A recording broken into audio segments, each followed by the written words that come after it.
Ով Տեր, լսիր իմ աղոթքը, ականջ դիր իմ աղաչանքին,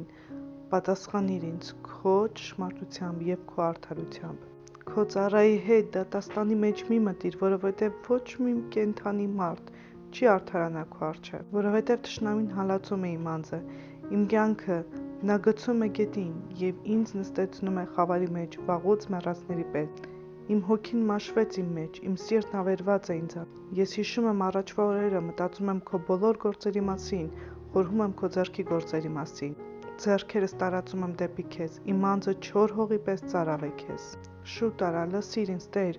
հոգիս մաշվում է, երեսդ մի ծածկիր ինձանից, որ չնմանվեմ գերեզման իջնողներին։ Առավոտից լսեր դու ինձ քո ողորմությունը, որովհետև հույսս քեզ վրա դրեցի։ Ինձ ցույց տուր այն ճանապարհը, որով պիտի գնամ, որովհետև դեպի քեզ եմ բարձրացնում իմ անձը։